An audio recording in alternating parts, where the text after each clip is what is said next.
Ang pagpupuri ay iukol sa pangalan niyang banal, tumulog sa kanyang templo, magandog ng mga alay. Yahweh ay purihin sapagkat siya ay daratal, paparito sa daigdig upang lahat ay agulan. Sapat siya kung mamatod at lahat ay pantay-pantay.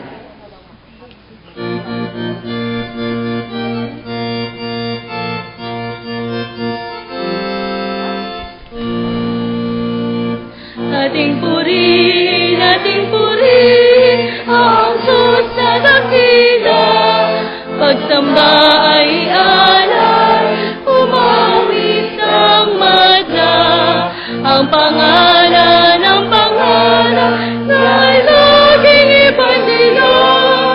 Purihin sa langit, purihin sa lupa.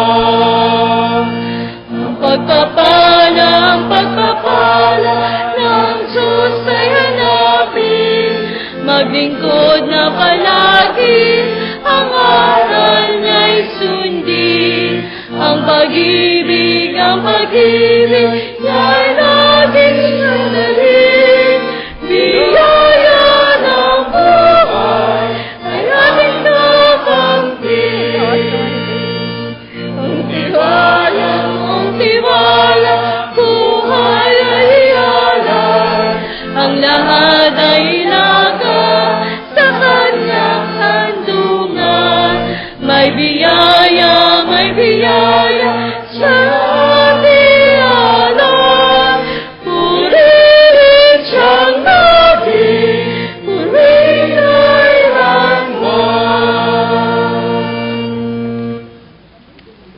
Dakilang Diyos na mapangyarihan sa lahat, pinupuri ka namin at pinsasalamatan sa lahat ng oras dahil sa magandang pagkakataong pinagkaloob nyo sa bawat sa amin. Panginoon, bigyan nyo kami ng kalakasan, panatilihin po ninyo kami masigla, inyo po kaming pagpalain sa pananambahang ito, pagpalain po ninyo ang magdadala ng mensahe, inyo po siyang gabayan. Panginoon, lahat po kami ay panatilihin ninyong mapayapa, masigla at malakas. Ito po'y aming dinadalangin sa pangalan ni Jesus. Amen. Ama sa langit, panalangin ang kaharian mo ay sumapit. Gawin nawa yung kalooban sa lupa gaya ng sa langit. Pagkaloob ngayon sa amin ang araw-araw Naming pagkain, kami sasala ay patawarin, nagpapatawa sa kapwanin. Pagod sa tukso kami dududan, kundi iligtas sa kasamaan ang kaharian, kapangyarihan, kalwalhatian, inyong tanan. Amen. Tayo po'y makakaupo na. Atin pong buksan ang ating banal na kasulatan para sa ating pagbasang tugunan sa Efeso 2:1 hanggang 10. Noong unay, mga patay kayo dahil sa inyong pagsuway at mga kasalanan. Sinunod ninyo noon ang masamang takbo ng sanlibutan ito at napailalim kayo sa prinsipe ng kasamaan, ang espiritong nagahari sa mga taong suwail. Dati, tayo'y kabilang sa mga ito, namuhay ayon sa pita ng laman, at sinunod ang masamang hilig ng katawan at pag-iisip. Kaya't sa ating likas na kalagayan, kabilang tayo sa mga taong kinapupuutan ng Diyos. Subalit napakasagana ng habag ng Diyos at napakadakila ang pag-ibig na inuukol niya sa atin. Tayo'y binuhay niya kay Kristo, kahit noong tayo'y mga patay pa dahil sa ating pagsuhay.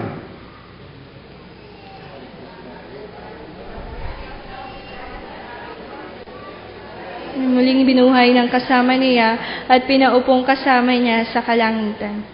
Ginawa niya ito upang sa darating na mga panahon ay maipakita niya ang di masukat na kasaganaan ng kanyang kagandahang loob sa atin sa pamamagitan ni Kristo Jesus. Dahil sa kagandahang loob ng Diyos ay naligtas kayo sa pamamagitan ng inyong pananalig kay Kristo, at ang kaligtasang ito'y kaloob ng Diyos, hindi mula sa inyo. Hindi ito dahil sa inyong mga gawa, kaya walang dapat ipagmalaki ang sino man. Tayo ay kanyang nilalang, nilikha sa pamamagitan ni Kristo, upang iukol natin ang ating buhay sa paggawa ng mabuti na itinalagas ng Diyos para sa atin noon pa mang una.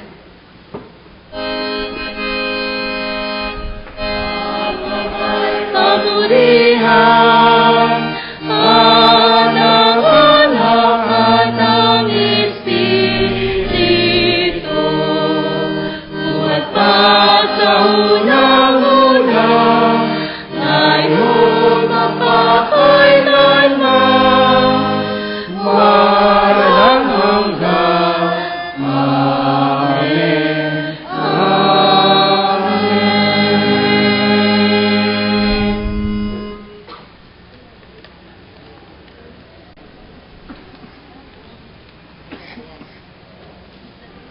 Magandang umaga po ng mga kapatid.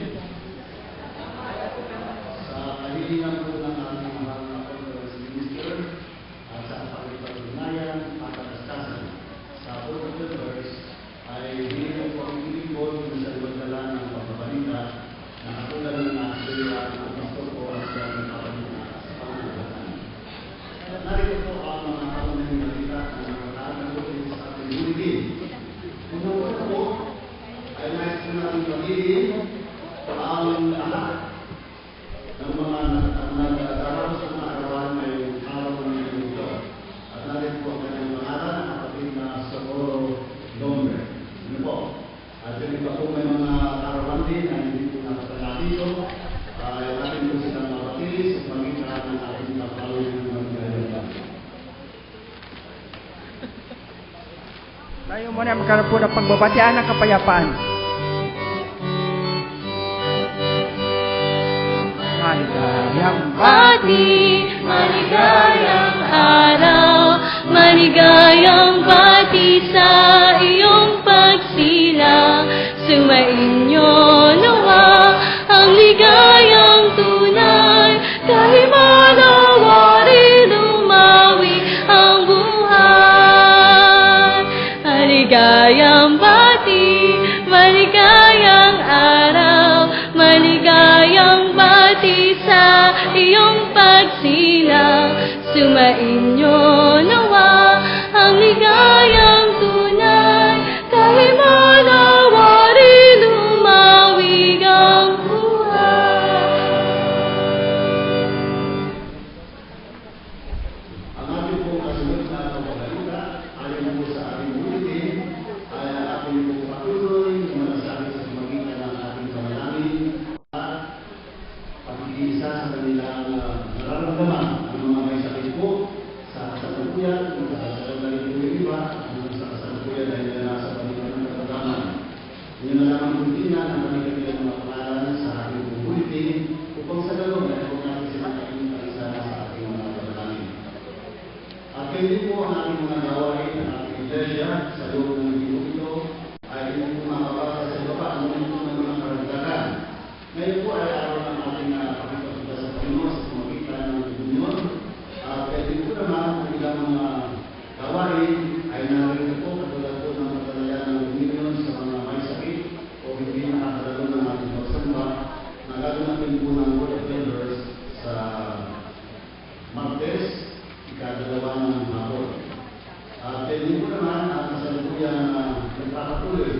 na gawain natin sa Barangay Office ng Bara.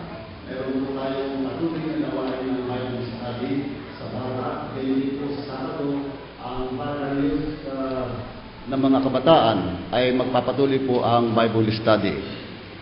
At ganyan din po sa June 8, sa June 9, ay magkakaroon po tayo ng pagdiriwang ng Freedom Sunday. Huwag po natin kaliligtaan yan. Ano po? At sa June 15, ay ibinabalita po natin sa lahat na magkakaroon po ng Church Council regular meeting.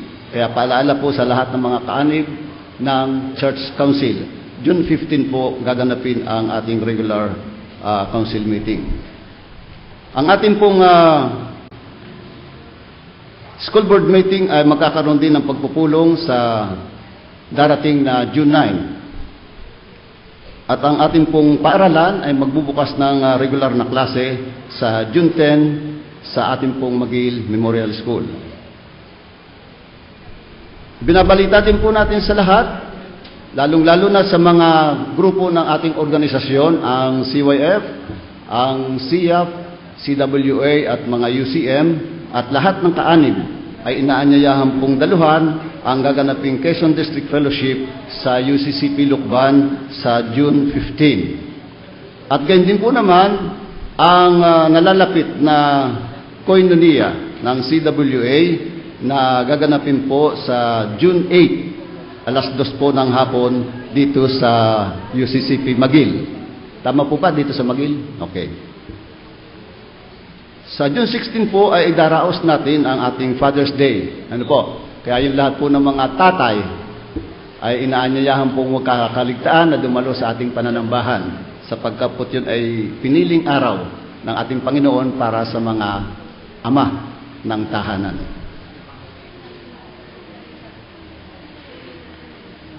Ibinabalita rin po mga kapatid na ang lupo ng organisasyon na katulad ng Board of Christian Educators at ang SIAP ay magkakaroon po ng pulong pagkatapos ng pananambahan ngayong umaga. At karagdagang pong balita mga kapatid, tayo po ay patuloy na nananawagan sa sinuman pong nagnanais na pumasok na on-call driver ng ating simbahan para po magamit at ang ating church vehicle para sa mga church activities natin na ginagampanan sa loob ng isang linggo. Ito po ay para lamang sa mga kaaning ng Magil Memorial Church.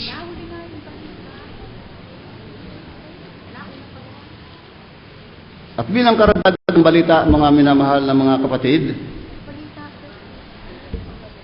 ang ating pong minamahal na Pastor John Albeno ay muli po nating ibinabalita sa lahat na siya po ay nakalib simula po noong June 1st at hanggang sa June 30. Yung pong nasa balita sa bulletin ay meron 31. Sobra po yun. June 30 lamang po ang buwan ng Hunyo. Ito po ay typographical error lamang. Ano po? Kaya huwag po nating palilimutan na kung meron po tayong pangangailangan na gawain na kailangan ng pastor ay makipagkita po lamang o di kaya ay pumunta sa tanggapan ng ating Magil Memorial Church Office at doon po makipag-ugnayan sa ating Church Secretary, Bookkeeper, kapatid na Bless, ano po, para hindi po magkaroon ng gap sa anumang mga schedule. Huwag po nating ugaliin yung tatawag lamang o di kaya ipapabalita sa ibang tao. Kayo po mismo ang dadako sa ating simbahan para po ipaalam ang inyong magiging mga gawain. At gayon din po, binabalita ko po sa inyo na habang ang ating pong mahal na pastor ay nasa bakasyon, ay pansamantala pong mangunguna, pangangasiwa sa ating iglesia sa pangangailangan na ating pong hindi inaasahan at sa inaasahan ay ating pong minamahal na Conference Minister, Reverend Rachel Hernandez. Pansamantala po, yan po lamang ang pansamantala nating balita at hanggang sa muli po. Bago po tayo dumako sa kasunod, yung ating traditional na gawain, pagbabatian ng kapayapaan ay hindi po naisagawa. Kaya ngayon po ating isasagawa.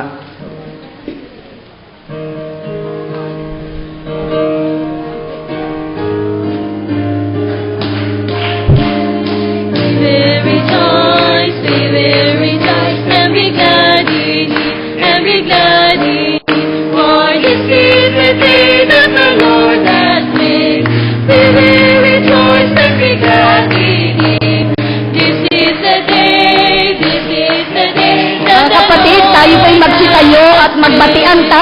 kapayapaan mula kay Kristo. This is the day that the Lord has made, that the Lord has made. We will rejoice and be glad in Him, and be glad in Him. For this is the day that the Lord has made. We will rejoice and be glad in Him. This is the day that the Lord has made. I'm free, be the servant of the Lord. I'm free, I'm free, I'm free, be the servant of the Lord.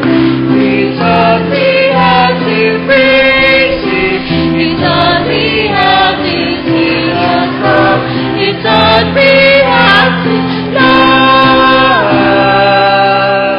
I'm free, be the servant of the Lord. I'm free, I'm free, I'm free to be a servant of the Lord. I'm free, I'm free, I'm free to be a servant of the Lord. He thought we had to praise Him, He thought we had to sing a song, He thought we had to love. I'm free to be a servant of the Lord. I'm free, I'm free, I'm free to be a servant of the Lord. I'm free, I'm free, I'm free to be a servant of the Lord. He thought we had to praise Him, He thought we had to sing a song, He thought we had to love. I'm free to be a servant of the Lord. I'm free, I'm free, I'm free to be a servant of the Lord. I'm free, I'm free, I'm free to be a servant of the Lord. He thought we had to praise Him, He thought we had to sing a song, He thought we had to love. I'm free to be a servant of the Lord. The day that the Lord has made, that the Lord has made, we will rejoice. Tayo pong lahat ay tumayo. And be glad in Him, Lord. This is the day that the Lord has made. We will rejoice and be glad in Him.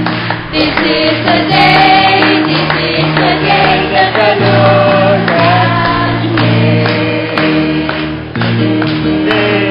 Ito ang araw na gawa ng Diyos, na gawa ng Diyos. Tayo'y magsaya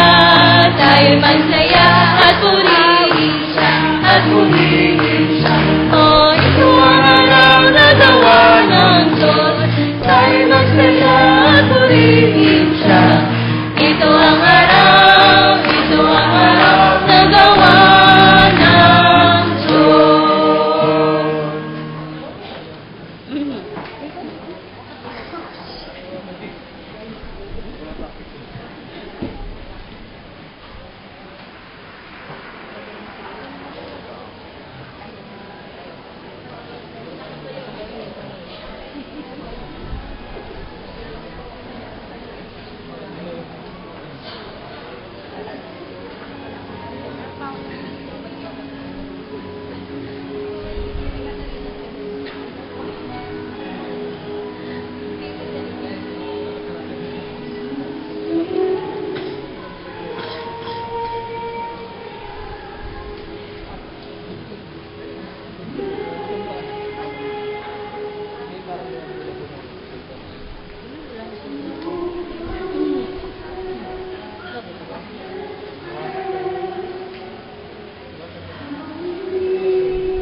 Sa sandali pong ito, mga kapatid, pag-isahin natin ang ating damdamin, maging ating diwa sa isang matapat at mapagpakumbabang paglapit sa Diyos. Itungo po natin ang ating ulo, magbigay tayo at maglaan ng ilang sandali ng pananalangin. Ang umagang ito, dakilang Diyos, ay isang mapagpalang biyaya na ipinagkaloob mo sa bawat isa sa amin. Aming iyong mga anak, na sa pagmulat ng aming mga mata mula sa pagmahimbing na tulog, nandoon na sa aming puso, nakatanim na sa aming puso, ang pagnanais na kami magpahayag ng pasasalamat at pagpupuri sa iyong kabanal-banalang pangalan. Sapagkat minsan pa ay binigyan mo kami ng panibagong buhay. Minsan pa, O Diyos, ay binigyan mo po kami ng panibagong kalakasan. At ang buhay at kalakasan taglay ng bawat isa sa amin sa sandaling ito ay aming inihahandog sa iyong banal na harapan sa pamamagitan ng isang sama-samang pagpupuri, pasasalamat at pagsamba. Lumalapit po kami sa iyong banal na harapan, maging kaaya-aya nawa sa iyong banal na paningin ang bawat isa sa amin. Idinudulog po namin na maging ang nilalaman ng aming mga puso, ang aming mga damdamin sa sandaling ito. Anumang damdamin, mayroon kami. Nawa po, O Diyos, ay maging katanggap-tanggap sa iyong banal na harapan. At anumang mga hindi mabuting damdamin ang iyong nababasa, habagan mo po kami, O dakilang Diyos. Nalinisin mo po ang aming karumihan. Sairin mo po, O Diyos, anumang mga dagta na mga hindi mabuting damdamin ang nasa aming puso. Maging ang aming kaisipan ay amin pong ipinagsusulit sa iyong banal na harapan. Right at this moment, O Panginoon namin Diyos, ibuhos mo po ang iyong kahabagan sa amin na ang aming kaisipang hindi kaya-aya sa iyong banal na harapan. Ay bigyan mo nawa kami ng isang dalisay na kaisipan. Umaasa kami sa iyong banal na pagkilos sa aming buhay, pagtugon sa aming dalangin ito, sapagkat talos ng bawat isa sa amin na ikaw ay mapagpalang Diyos na hindi lamang nakikinig sa sinasabi ng aming mga labi, kundi higit sa lahat, ika'y kumikilo sa iyong kahanga-hanga at makapangyarihang pamamaraan sa buhay ng bawat isa sa amin. Kaming mga naririto at nakaupo sa loob ng iyong bahay-sambahan. Idinadalangin namin, O Diyos, na sa umagang ito, maging sa pagbabasa namin, pagninilay sa iyong banal na salita, patuloy mong bubuksan ang aming puso upang aming madama ang iyong magpawalang hanggang pag-ibig sa bawat isa sa amin, maging sa buong sanlibutan. Nagabagamat kami nakapagsasalita ng mga bagay na hindi kaya-aya sa pandinig ng aming kapwa at lalong higit, hindi kaya-aya sa iyong banal na pandinig. Patuloy mo kaming pinagpapala, O Diyos. Patuloy mo kaming inaakay sa landas ng buhay na nais mong aming tahakin. Kung kaya nga naririto kami, amin pong idinudulog sa umagang ito, maging kapatid namin, hindi namin kasama sa pananambahan. Higit po sa lahat, ay ikaw ang nakatatalos na mga kadahilanan. Maaaring ang iba naming kapatid ay nasa banig ng karamdaman. Katulad, Panginoon namin Diyos, ng kapatid na Joey Tan. Ang iyo nawang mapagpala at mapagpagaling na kamay ay idampi sa kanyang lupang katawan. Madama niya ang mainit, makapangyarihang daloy ng iyong Espiritong Banal na hindi lamang kagalingan ng lupang katawan ang iyong ipagkakaloob, kundi higit sa lahat, maging ang kagalingan ng pagpagkao at maging kami, O Panginoon namin Diyos na naririto, anumang karamdaman mayroon kami, hipuin mo po kami ng iyong mapagpalang kamay. Maging ang mga kapatid namin, Panginoon namin Diyos, na sa kasalukuyan ay kumukuha na examen para sa nursing board. Ang karunungan po ay mula sa iyo, ang katatagan, ang kalakasan, sapagkat ikaw ang Diyos ng karunungan. Idinadalangin namin na patuloy silang magtiwala ay sa iyong banal na pagpapala at hindi lamang sa pansariling kakayahan. O Diyos na makapangyarihan sa lahat, ang mga programa ng iglesyang ito, bagamat wala ang aming mahal na Pastor Junuel, loobin mo pong ang lahat ng ito ay mapagsumikapan namin na pagtulong-tulungan na maisulong ang ministeryo, ang paglilingkod ng iglesyang ito. Nababatid mo po na napakarami naming gawain sapagkat malawak ang aming pagmamalasakit. Ang buong kaaniban ng UCCP Magil ay napakalawak at malalim ang pagmamalasakit sa iyong ministeryo. At sila ay nagpapatuloy, O Diyos, na magkakahawak kamay, naiisa ang puso at damdamin ng paglapit sa iyo, habang sila ay patuloy na gumaganap ng iba't ibang tungkulin sa malawak na ubasan. Lumalapit kami sa iyo, Panginoon namin Diyos, maging ang konsilyo ng iglesyang ito, ang pamamatnubay mo, ang pangunguna mo, ang siya naming inaasahan. Hindi po kami umaasa sa aming mga pansariling galing. Hindi kami umaasa sa aming pansariling lakas.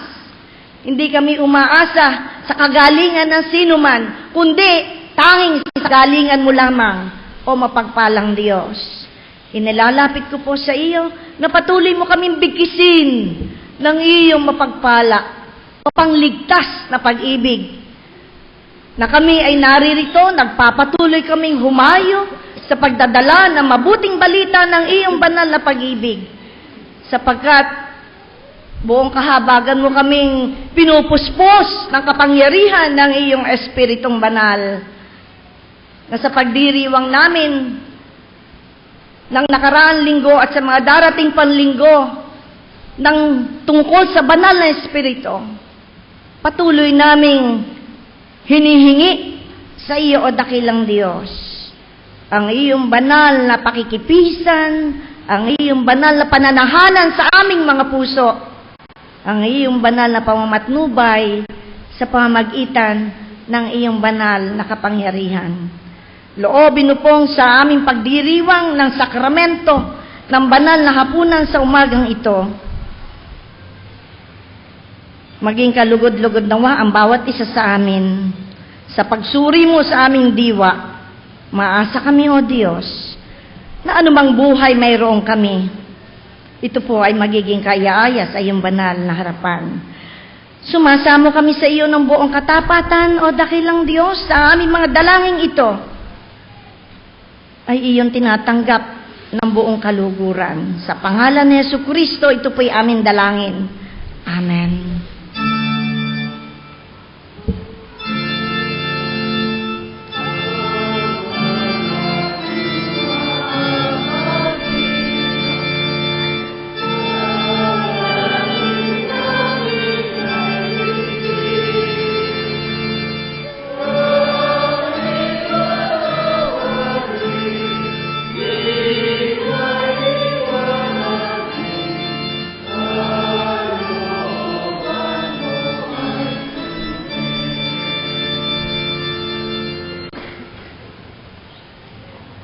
Lahat ng bagay ay mula sa inyo, kaya mula sa inyong mga kamay ang aming naipagkaloob.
Dakilang Diyos na aming Ama, amin pong binabalik ang mga handog na ito na inyong mga anak. Panginoon, nawa ito ay magkaroon ng kasaganaan sa inyong banal na gawain, sa inyong banal na ubasan. Panginoon, dagdagan mo po ang biyaya na amin tinatanggap at kaunawaan siyang manatiling nagpapalakas sa bawat isa sa amin. Ito po ay amin dinadalangin sa pangalan ni Jesus. Amen.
Inaanyayahan ko po mga kapatid, ang bawat isa na bigyang galang natin ang banal na salita ng Diyos sa pamamagitan ng ating pagtayo habang ito'y ating binabasa at papakinggan.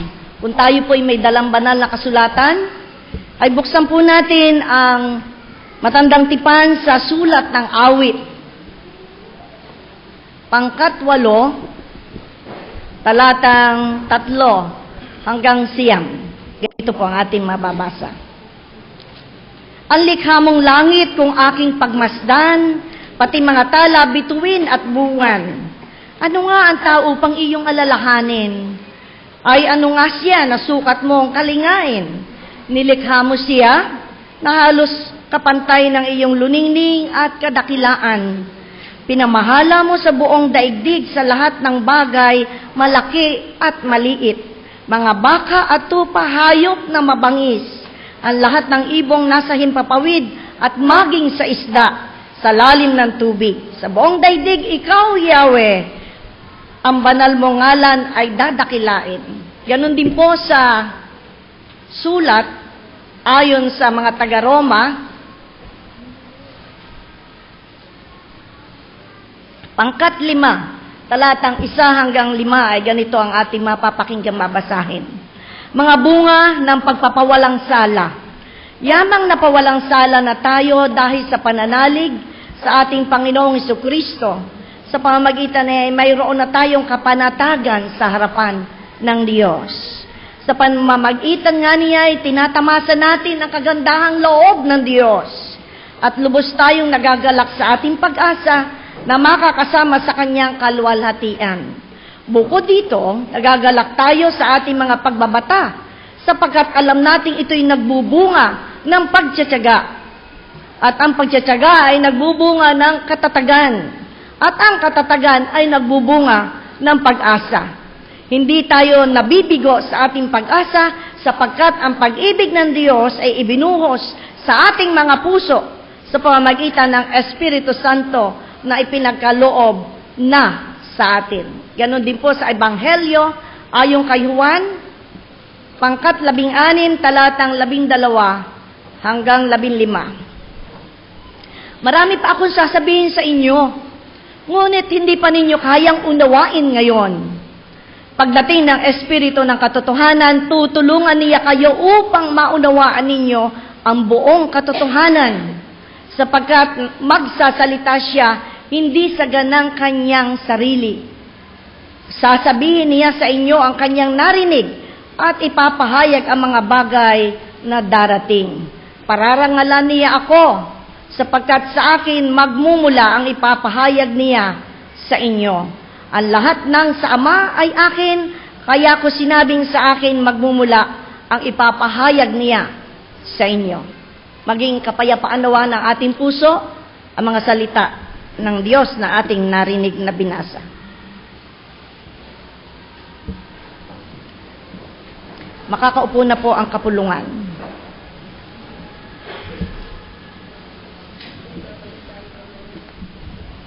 Magandang umaga po, UCCP McGill Memorial Church. Oh, gising na